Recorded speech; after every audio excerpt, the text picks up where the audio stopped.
Bonjour à vous, bonjour à tous, à tout le monde. Bonjour à tout le monde. J'espère que vous allez bien ce matin, chers amis. Moi, tout va bien ici, ça se passe très bien. Alors, vous avez vu qu'un peu partout dans notre pays, il y a des crues. Oui, des crues avec un accent circonflexe sur le U, ça veut dire des crues d'eau. Rivières, lacs, la mer, ça y est, la mer va avancer, va dévorer, inonder, submerger votre village, votre ville, votre lieu de villégiature. Que sais-je encore, chers amis? Vous ne trouvez pas que la micro-ingénierie fait son effet? Vous ne croyez pas que tout ça, ce n'est pas anodin? C'est un fait d'actualité. Vous voyez, je vous en parle rapidement parce que on me reproche que je ne fais pas d'actualité ou alors très mal. Bon ben voilà, je ne vais pas vous montrer les images, hein, vous les connaissez.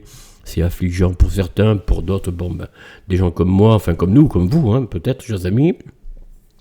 Vous comprenez bien que ce n'est pas anodin. La manipulation on va dire micro-ingénierique du climat n'est pas non plus anodin. Rappelez-vous qu'il y a des systèmes d'antennes, pas qu'en Alaska, il y en a un peu partout maintenant. Il y en a au Mexique, je crois, en Europe, je sais pas où, mais il y en a, je crois, du côté des îles Canaries, si je me trompe pas. Il y a des antennes HARPS, alors H-A-A-A-R-P, hein, c'est-à-dire des antennes qui envoient des émissions d'ondes, un peu comme dans le modèle des micro-ondes. Vous voyez ce que je veux dire? Ils envoient des ondes dans l'espace à tout moment, au moment qu'ils le veulent, et ils activent un changement climatique, sans parler des chemtrails et tout ça. On passe ça à côté quelques secondes. Il y a des orages magnétiques. Tiens. J'ai appris ça, vous voyez, j'ai appris ça. J'ai aussi appris qu'il y a des pollutions à particules fines.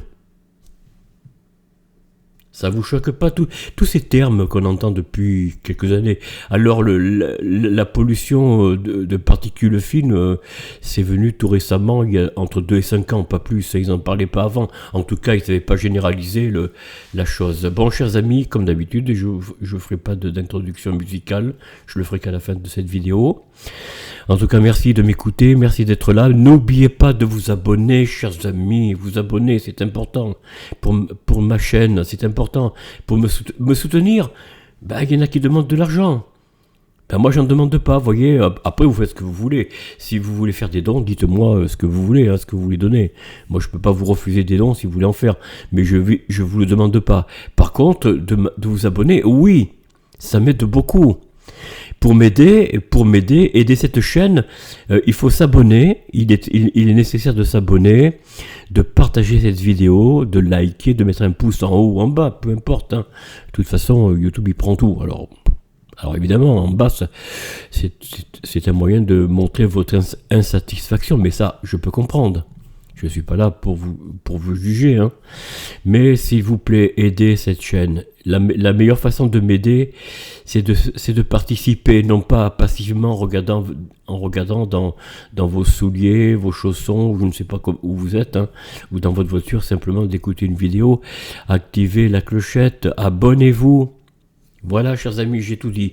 Alors nous allons dans le vif du sujet, rapidement, nous allons, partager l'écran de ce que je veux vous montrer ce matin. Alors je ne sais pas jusqu'où je vais aller, hein. Je vais en faire un petit bout à chaque fois parce que c'est assez long. Alors là, nous sommes dans le lieu de naissance de Charles Ier, dit Charlemagne le Grand. Enfin, le Grand s'est ajouté après. Alors, divers lieux ont été évoqués, Quersy-sur-Oise pour le lieu de naissance, je rappelle. Angelinem, Amerin, c'est quoi ça? Ah, le palais impérial, d'accord. C'est où ça? Ah, germanique, c'est en Allemagne, certainement. Selon Godefroy de Viterbe, Viterbe est un écrivain, poète, historien et chroniqueur italien du XIIe siècle, oui, bon, pourquoi pas. Aix-la-Chapelle, d'autres disent qu'il est né à Aix-la-Chapelle. selon Victor Hugo. Ah, selon Victor Hugo. Alors là, je me fie un peu plus à cet homme. Mais enfin bon. Ah voilà, lui, il dit Ersal. Vous voyez, Ersal, c'est en Allemagne. Bon, ah non, en Belgique. Oh, pardon. Pardonnez-moi les Belges. Je n'ai pas fait exprès. Il serait né à Ersal. Ou Jupille. Jupille, c'est où ça? Alors, je ne me rappelle déjà plus. C'est dans la Meuse. Voilà, oui. Bon, c'est du côté de la Wallonie, en province de Liège. Donc, c'est du côté de Liège. Voilà. Alors, le lieu de naissance de Charlemagne n'est mentionné dans aucune source d'époque. La plus ancienne indication qui concerne Ingenheim, donc en Allemagne, vient de Godefroy de Viterbe, auteur italien du XIIe siècle, qui se répète, c'est pas mal ça, et retenu par certains auteurs. Bon, pas tout le monde, vous voyez, tout le monde n'est pas d'accord. Hein. Un autre lieu de naissance envisagé est Querzy-sur-Oise, qui est une ancienne villa royale mérovingienne dans l'Aisne, entre Noyon et Chauny. Son grand-père, Charles Martel, donc, qui était mort, le Mérovingien Thierry III y avait séjourné, de même que Pépin le Bref et Charles y réside en 781. 3 conciles s'y sont tenus en 838, 843 et 853. Bon voilà. Selon d'autres historiens, Charlemagne aurait vu le jour en Austrasie. Ah, en Austrasie, bon, on a vu ce que c'est. Hein. En Moselle, voilà, bon. En particulier dans l'actuelle région de Liège, à Erzal ou Jupille, résidence la plus fréquente de Pépin le Bref et de certains ancêtres des Carolingiens, notamment Pépin le Gros. Voilà un petit peu Pépin le Gros, et père de Charles Martel. Ah bon? Le père de Charles Martel, Pépin le Gros, c'était le... D'accord, je ne savais pas. Je croyais que c'était Pépin le Bref, moi. Enfance et jeunesse, donc les renseignements jusqu'à son avènement sont limités. Charlemagne est mentionné pour la première fois dans un diplôme de 1660 concernant l'abbaye de Saint-Calais. En ce qui concerne la période du règne de son père, on sait que Charlemagne a pris part à un certain nombre d'événements. Il est à la tête de la délégation. Bon, je ne vais pas tout vous lire parce que sinon on va pas en finir. Je vous laisserai lire, chers amis, comme vous l'entendez, à votre rythme, hein, parce que moi je suis un peu lent, je ne vois pas beaucoup, donc je répète toujours les mêmes choses. Bon, excusez-moi. Hein. Début du règne avec Carloman Ier, donc 768-771. Avant sa mort, le 24 septembre 768, Pépin a prévu un partage du royaume entre Charles et Carloman. Les territoires qui leur sont attribués sont disposés de façon assez curieuse. Ceux de Charlemagne forment un arc occidental de la Garonne au Rhin. Ceux de Carloman sont regroupés autour de l'Alémanie, donc l'Allemagne, l'Austrasie, la Neustrie et l'Aquitaine. Sont partagés entre eux. Charlemagne et Carloman se font proclamer rois par leurs fidèles le 9 octobre 1668, respectivement à Noyon et Soissons.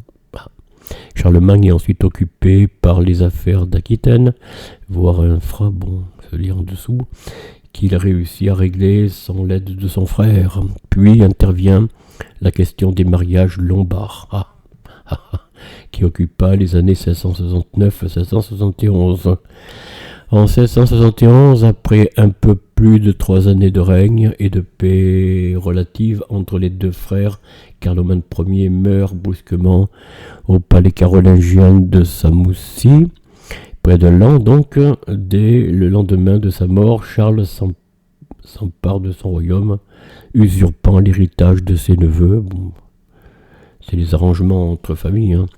La veuve de Carloman Ier, Guimberge de Lombardie, voilà, épouse de Carloman Ier, roi des Francs et belle-sœur de Charlemagne, d'accord, se réfugie en Italie auprès du roi des Lombards, avec ses fils et quelques partisans. Elle est restée fidèle à sa lignée, c'est très bien ça.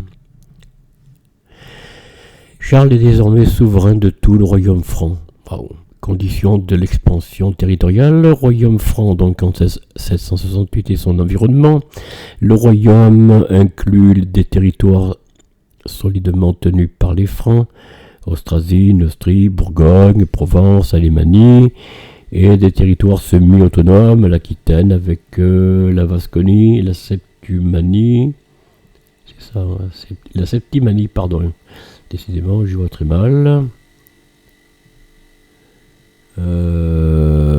Lors du royaume, on trouve, au-delà de la Manche, les royaumes anglo-saxons, dans la péninsule armoricaine, les principautés bretonnes, au-delà des Pyrénées, l'Espagne musulmane, tenue depuis 756 par le califat des Omeyyades de Cordoue.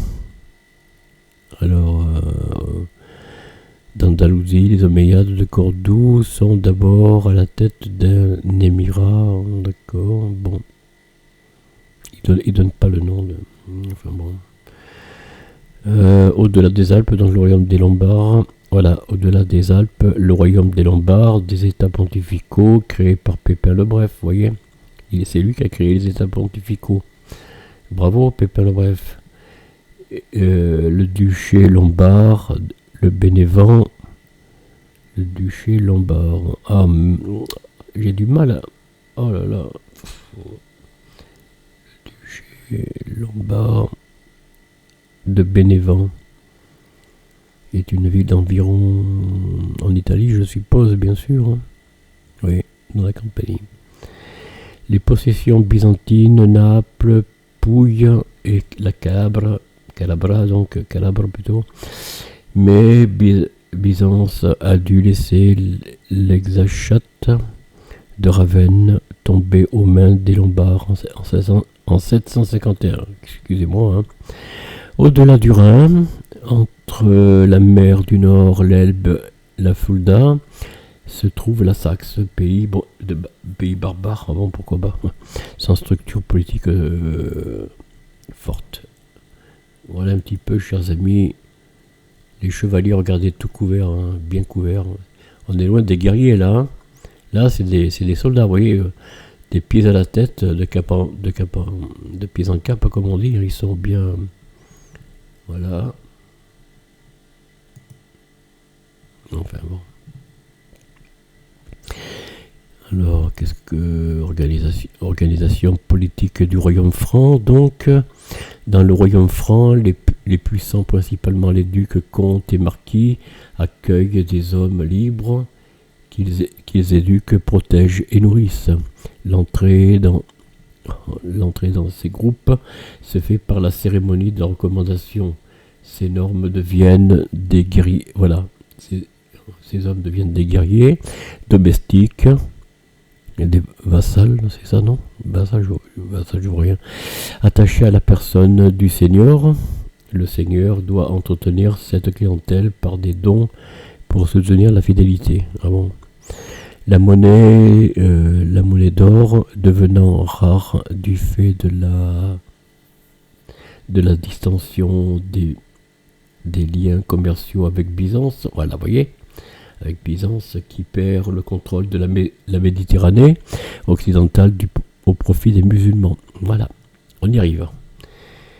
La richesse ne peut guère provenir que des routes commerciales de l'Adriatique ou de la guerre.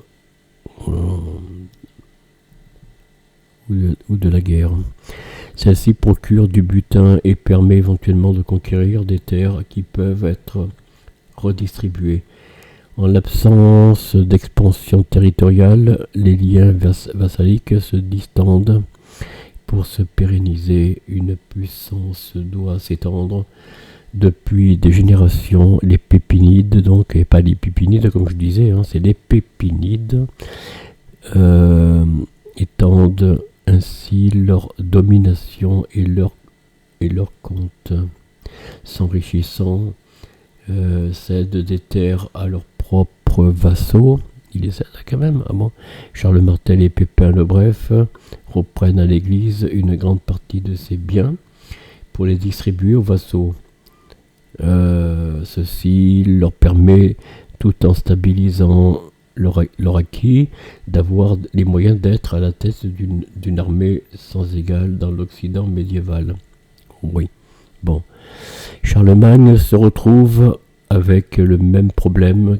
Il doit s'étendre en permanence pour entretenir ses vassaux et éviter la dissolution de ses possessions. Pendant tout son règne, il tente de les fidéliser par tous les moyens. Vous voyez, c'est pas moi qui le dis, hein.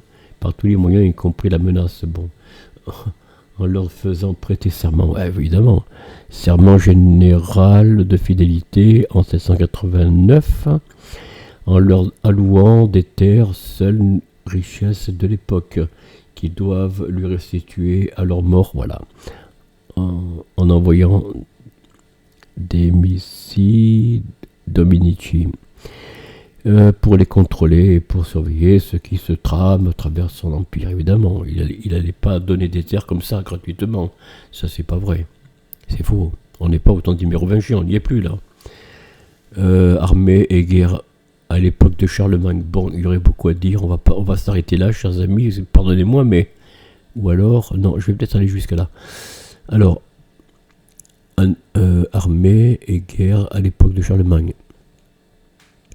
Le principe fondamental de l'armée de Charlemagne reste celui de l'armée franque. Elle est composée par les hommes libres qui ont le droit et le devoir de participer à la... Je comprends pas. Le principe fondamental de l'armée de Charlemagne reste celui de l'armée franque.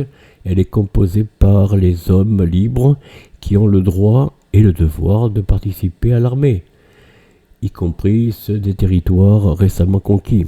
L'armée peut être convoquée chaque année pendant la période de guerre. Oui, ça a duré longtemps d'ailleurs, la période de guerre. Pendant le printemps-été. De fait, sur les 46 années du règne de Charlemagne, on ne trouve que 2 années où il n'y ait pas de convocation. Vous voyez, en tout, sur 46 ans, il n'y a que 2 années où il n'y a pas de convocation. Il n'y a pas de convocation de l'armée, 790-807. Ah oui. Les historiens estiment les effectifs potentiellement mobilisables de 10 000 à 40 000 hommes. Concrètement, il y a chaque année une assemblée des grands du royaume censée représenter l'ensemble du peuple des libres, oui, couramment appelée lors du chant de mai. Cette assemblée prend diverses décisions, ou plutôt entérine les décisions du roi, et en particulier celle de lancer une expédition contre tel ou tel ennemi.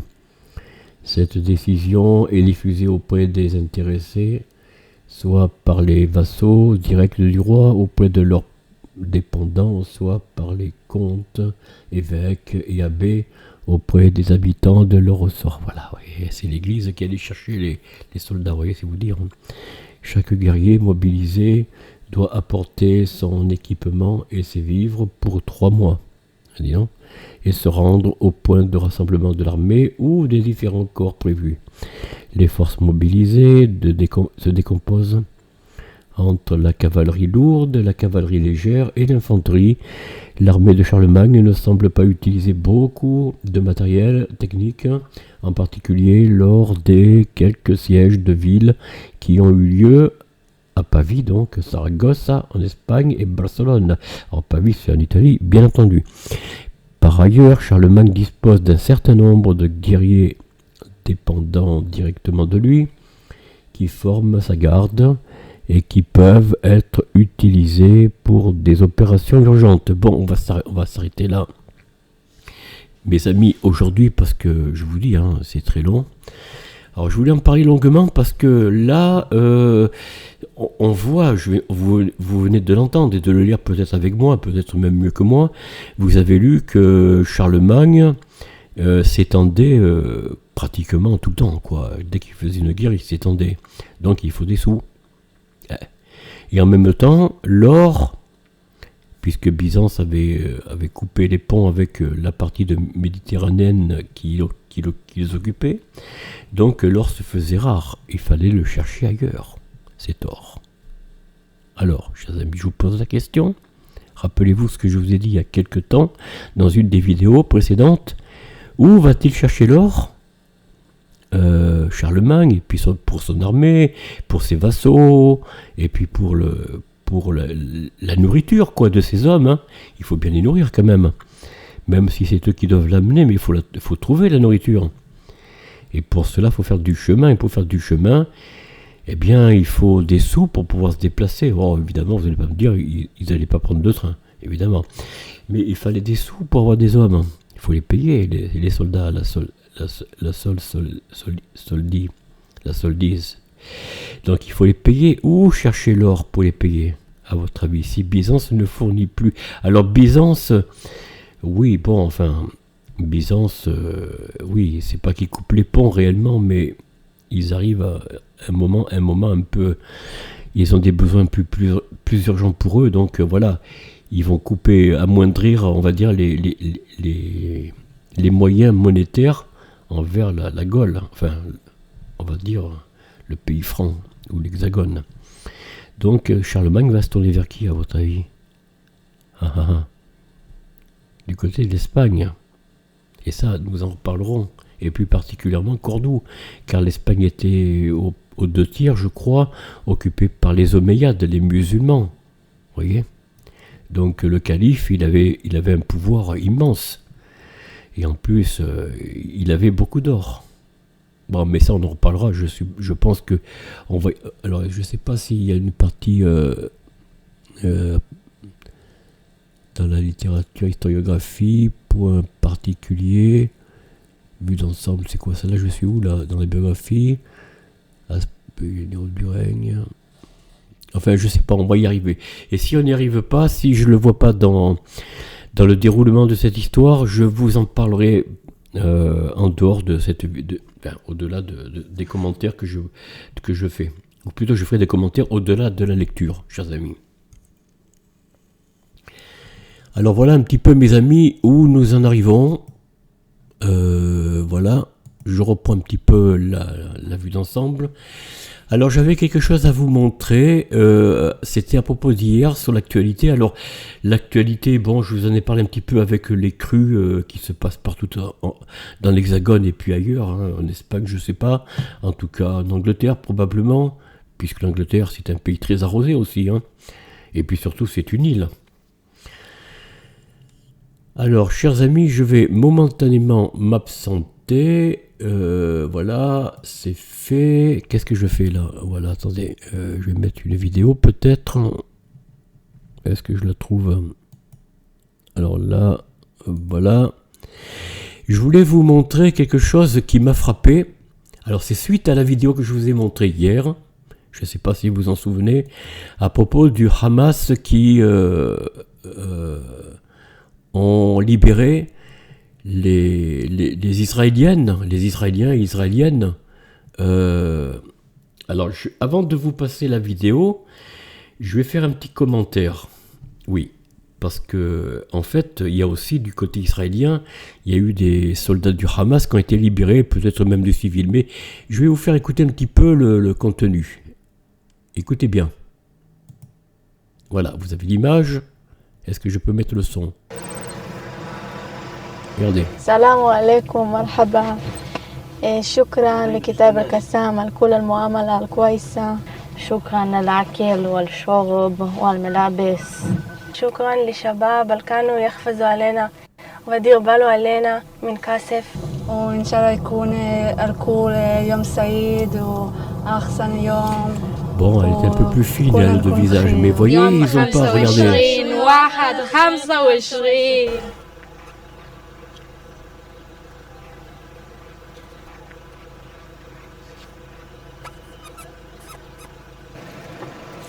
C'est les soldats du Hamas, hein, je crois, qui conduisent le véhicule. Je sais pas si c'est une Jeep ou quoi, j'en sais rien. Regardez. Vous voyez?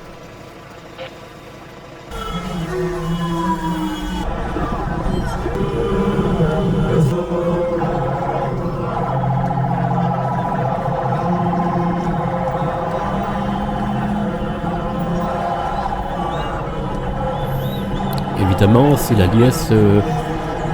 Bon, nous allons arrêter là, chers amis, pardonnez-moi, je vais pas aller beaucoup plus loin. Non pas que ça ne m'intéresse pas, hein, c'est pas ça, mais voilà, je vais couper la... Qu'est-ce que j'ai fait là? Ouais, voilà.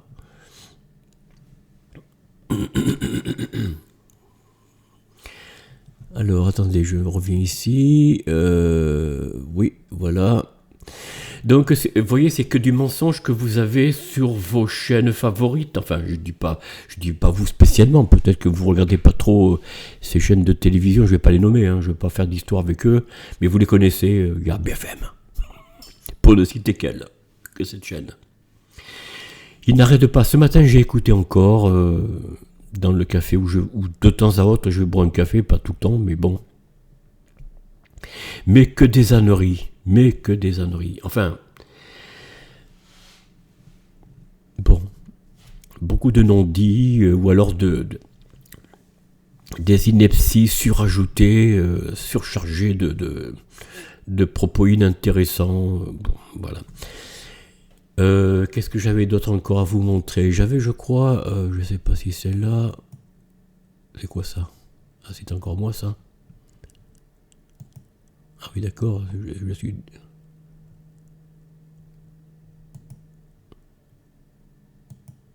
Ah oui, c'est encore moi. Bon, j'ai pas bien compris ce qui se passe. On va essayer de... Voilà. Je voulais vous montrer une vidéo tout à l'heure, chers amis. Non, je vais pas l'arrêter là. Sinon, je vais pas m'en sortir. Alors, qu'est-ce que je voulais faire? Je ne sais plus. Alors, je vais... Là, qu'est-ce qui se passe là? Ah oui.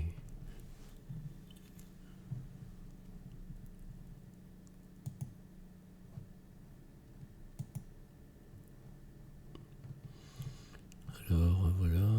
Est-ce que là, je peux... Non, je retombe sur les mêmes trucs. Hein. Il y a quelque chose qui va... Ah oui, mais c'est parce qu'il faut que j'enlève ça, bien sûr. Alors j'enlève ça, excusez-moi mes amis, je suis en train de... Je panique. Qu'est-ce que ça veut dire ça? Bon, ben, je n'arrive pas à voir... Ah ben je vais remettre un truc, hein, tant pis. Hein. Non, ben non, je crois... Si, peut-être que je vais aller là. Je vais voir si je trouve une information. Non, remarquez, on va aller sur...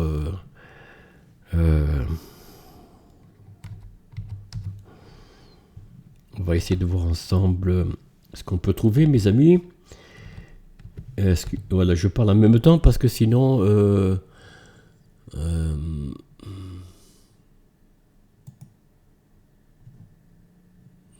voilà.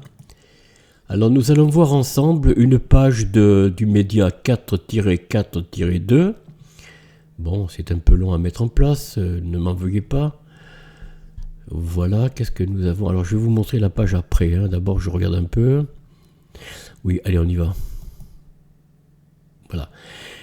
Vous lisez comme moi, chers amis, que l'origine du Covid-19, la CIA, si vous préférez, privilégie la fuite d'un laboratoire de Wuhan, Fauci, accusé de dissimulation. Ben, ça, c'est pas nouveau. Bon, ça, je pense que vous le saviez. Sinon, ben voilà, vous l'apprenez. Hein. C'est pour ceux qui prennent ma chaîne en cours de route. Hein. Bien sûr, vous n'êtes pas forcément au courant de tout. Bon, ça, nous avons besoin de vous, évidemment. Hein. Je ne peux pas vous cacher que si vous avez quelques participations à donner à ce média, si vous aimez les médias libres, n'hésitez pas. Voilà, faites-vous plaisir. Voilà, je sais bien que chez nous, dans notre pays, la vie est chère. Enfin, voilà. Alors, révélation de Candace Owens, Brigitte et les boules, elle est en burn out, c'est ça? La tristesse, bon, je dis pas le nom parce que... Oui, c'est de l'humour, bon, un humoriste burné, je sais pas ce que c'est. Je vous laisse deviner, chers amis, moi je vais pas risquer un procès, hein. Enfin, moi, j'ai mon opinion, bien sûr, évidemment, vous en doutez. Les coulisses de la rencontre entre Christian Perron et Robert Kennedy. Oui, Robert Kennedy, c'est un homme qui semble avoir des bons principes.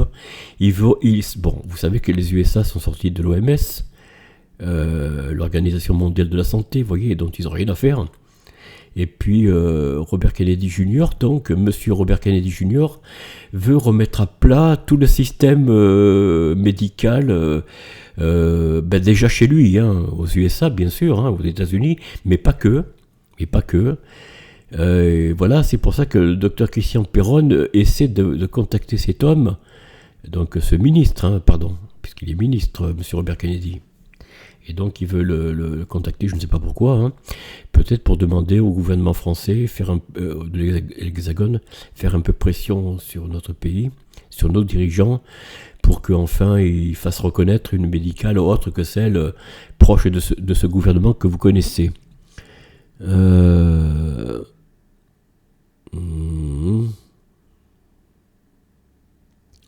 Regardez un petit peu Laurent Gigé sur I24 News. Les pseudo-génocidés gazaouis, gras comme des porcs, ont de la chance d'être génocidés par Israël. Bon, on leur laisse les propos qui tiennent. Hein. Vous voyez ce genre de type-là dans notre pays qui donne des leçons à tout le monde. Un peu comme monsieur, comment il s'appelle à l'époque du Covid-19, monsieur, je sais plus comment son nom là, monsieur Chypre, je sais pas si vous vous rappelez, alors je ne sais plus quelle fonction il avait cet homme-là, apparemment dans le médical, proche de celui qui était encore le proche de l'Élysée, qui disait les non-vaccinés, de toute façon on va les embêter. Bon, après Macron, vous savez, il a repris la formule, hein. Il insultait les non-vaccinés. Bon. Enfin bon.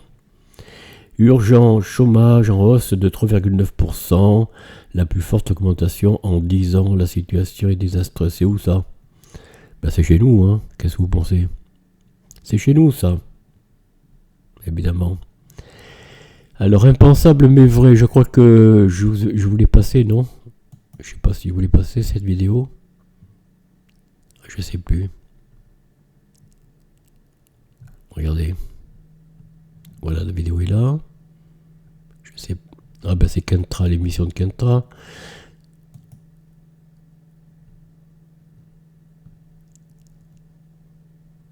Regardez.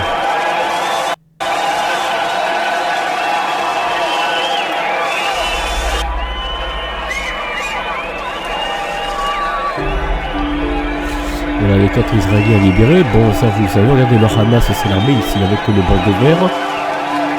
Détenu par le Hamas et les djihadistes islamiques depuis le 7 octobre 2023.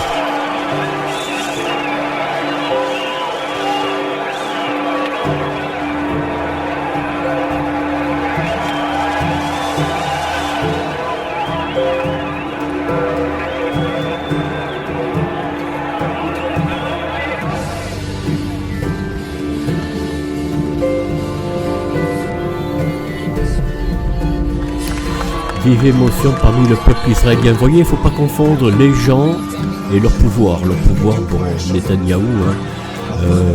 Je ne dirais pas ce que j'en pense, mais tous les dirigeants mondiaux, n'ont rien de très propre, voyez-vous. Mais il ne faut pas confondre les peuples et leurs occupants, les habitants, si vous préférez, bien sûr.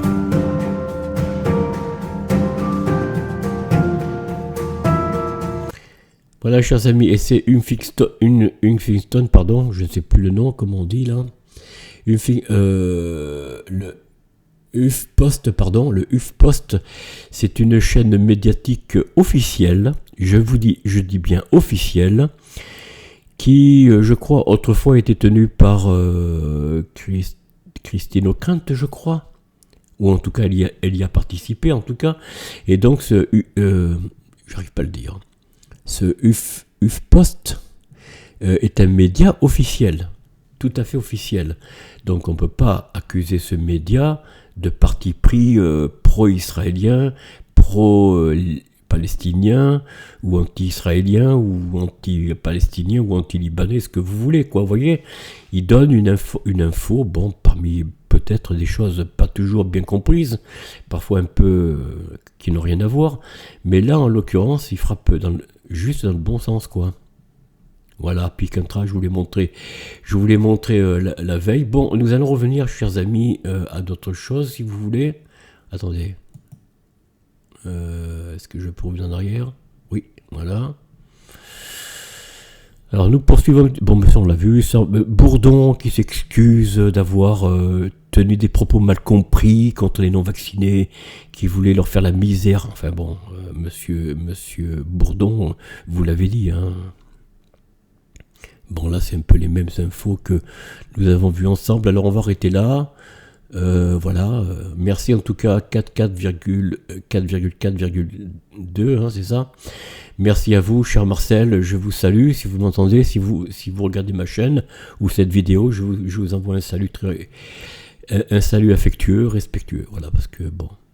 Alors je vous passe un petit peu les détails de ce qui se passe pour Anne Frank, Simone Veil et toutes les autres reportages à Birkenau. Voilà, bon, ça c'est toujours là. Bon, voilà. Voilà. Confiance de Camille Lourd. Bon, allez, chers amis. Ah ben oui, mais en plus, je ne l'ai même pas mis. Comment ça s'appelle, hein. Ah ben je peux pas, mais qu'est-ce qui se passe là? Ah oui, je peux pas le mettre. Hein. Ah bon? Voilà. Oui, vous voyez rien évidemment.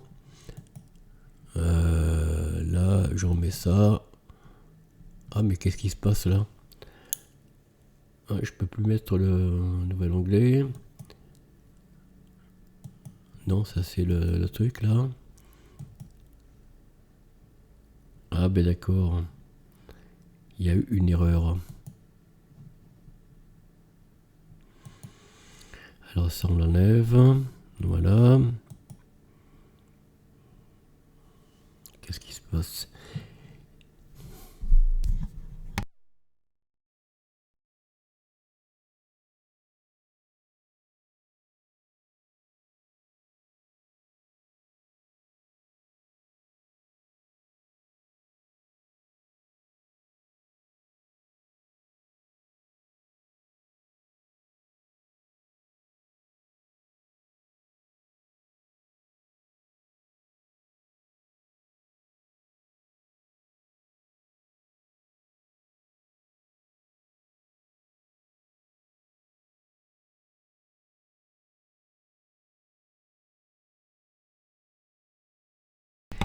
Voilà, chers amis, je reprends le micro.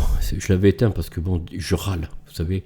Alors la vidéo d'hier, c'est vrai qu'elle est pas très belle à entendre. Bon, excusez-moi, mais voilà, cette fois, j'ai râlé tout seul en éteignant le micro. C'est pas que cela m'énerve, mais sur Windows, ça marche pas très fort, que ce soit Ninja, que ce soit l'autre. Est-ce que je l'ai mis d'ailleurs l'autre? Je ne sais même plus.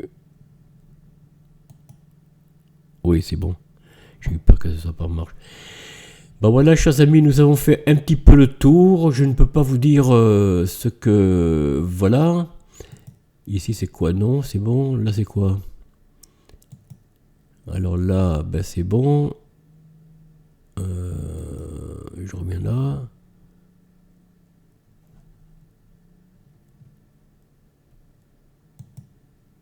Bon, qu'est-ce qui se passe là?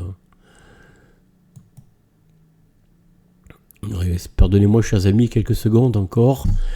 Je vais éteindre le micro, mais non, mais si je l'éteins, vous m'entendez pas, donc c'est pas utile. Voilà.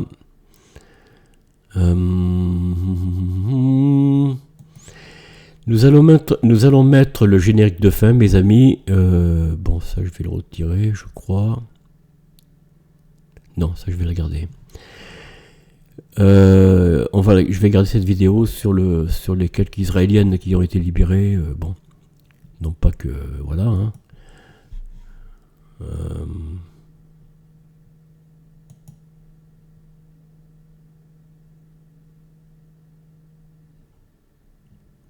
Voilà. Est-ce que là je peux le mettre sans que se déclenche le... Qu'est-ce qui se passe? Oh là. Je comprends pas. Ah, non, non, non, non, non, non.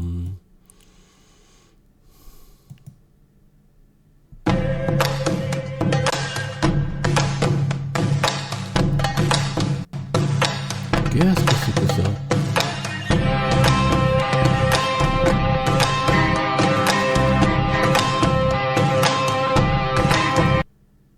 Je comprends pas. Excusez-moi, chers amis, il y a quelque chose qui tourne, quelque chose qui marche pas.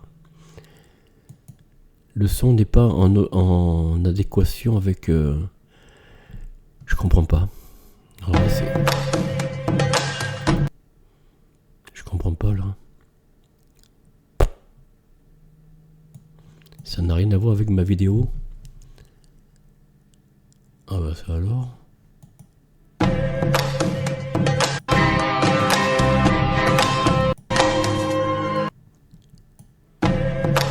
Oh là là. Eh ben dis donc, hein. C'est quelque chose de pénible. Je comprends pas. Ah ouais d'accord, si je fais ça, ça va pas. Donc non. Bon bah écoutez mes amis, il n'y aura pas de générique de fin, je sais pas ce qui se passe. La vidéo le son n'a rien à voir avec la vidéo. Je comprends pas. Ça n'a absolument rien à voir. D'ailleurs, vous connaissez depuis la musique, hein, vous la connaissez un peu. Donc, là, qu'est-ce que ça donne? Non, c'est pas ça, hein.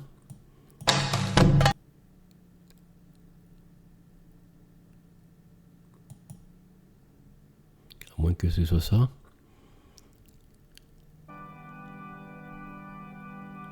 Non plus. Oh, qu'est-ce que c'est que cette histoire? Je comprends pas. Bon. Eh ben mes amis, c'est une vraie catastrophe sur YouTube et surtout sur Windows. Hein. Parce que là franchement on a des musiques qui n'ont aucun rapport avec le contenu d'origine. Alors là c'est bon. Bah écoutez, tant pis, chers amis, je ne mettrai pas cette vidéo de fin, ou alors, je sais pas quoi vous dire. Hein. Voilà, ça y est, c'est parti. Voilà. Je vais essayer de mettre la vidéo de fin, mais c'est bizarre qu'on entende une autre musique, une autre piste musicale qui n'a rien à voir. Oh, bon, alors je reviens un petit peu ici mes amis, parce que là on s'entend pas. Ça y est, c'est bon. Voilà. Alors peut-être que je vais y arriver là en la remettant. Ah mais oui d'accord, c'est parce que c'est une vidéo. D'accord. Oh là là, j'ai fait une erreur. J'ai fait une erreur. Eh oui, je comprends maintenant. En fait, j'ai fait une erreur de piste. Non, pas de piste, mais je n'ai pas choisi la bonne... comment vous dire? Bon, il faut que alors, il faut que je retrouve la vidéo. Mais qu'est-ce qui se passe là? Alors là, je trouve rien.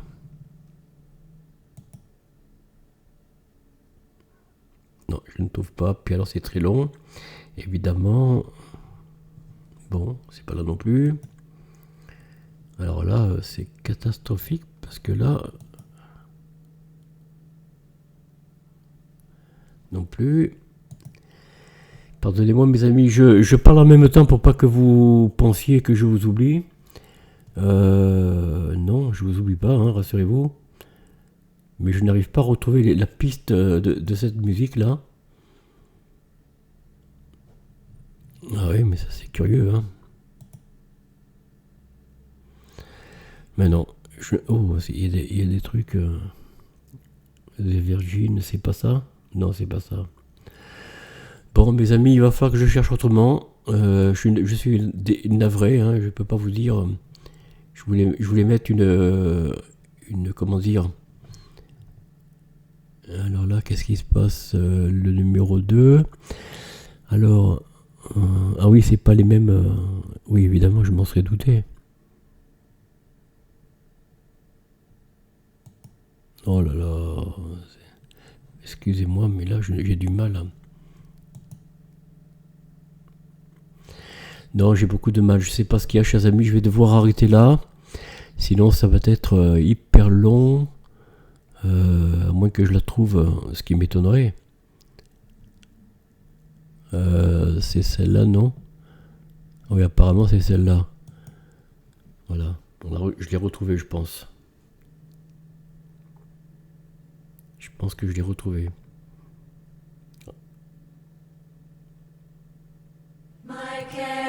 Voilà. Bon, évidemment, ils chiffrent avec comment dire, avec eux, ils chiffrent. Alors évidemment, dès que je veux l'agrandir, automatiquement, voilà, il n'y a pas moyen, vous voyez, j'arrive même pas à l'agrandir. Oh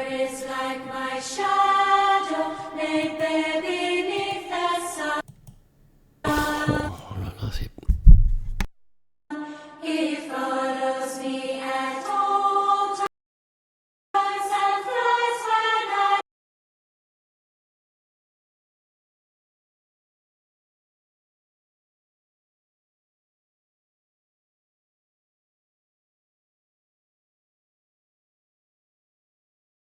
My care is like my shadow, lay there beneath.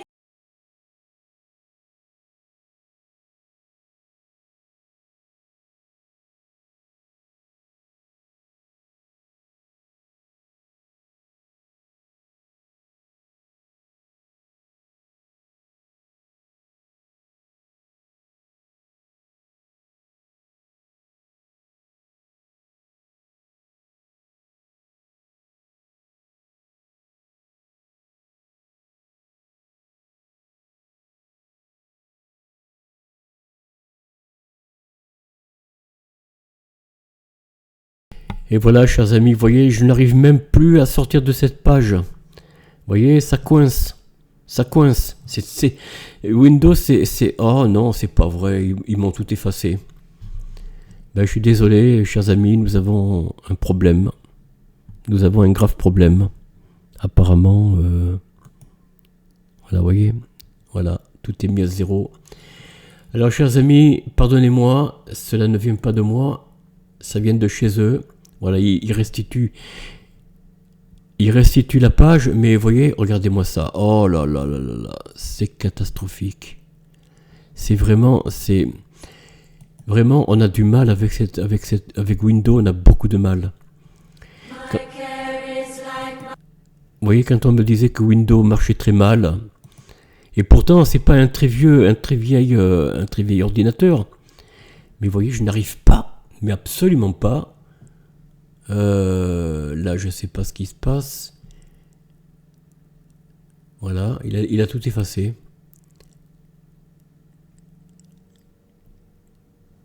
Et voilà, vous voyez, il faut tout recommencer. Et voilà, chers amis, il faut que je recommence. Non, c'est pas possible. Bon, chers amis, je vous dis au revoir. On se dit à bientôt. Bon, voilà, parce que là, c'est une catastrophe. À bientôt. Au revoir. Enfin, portez-vous bien en famille, avec vos amis, etc., etc. Je vous dis à bientôt. Je vous salue. Et pardonnez-moi, excusez-moi de cette panne involontaire de ma volonté, en tout cas. Au revoir.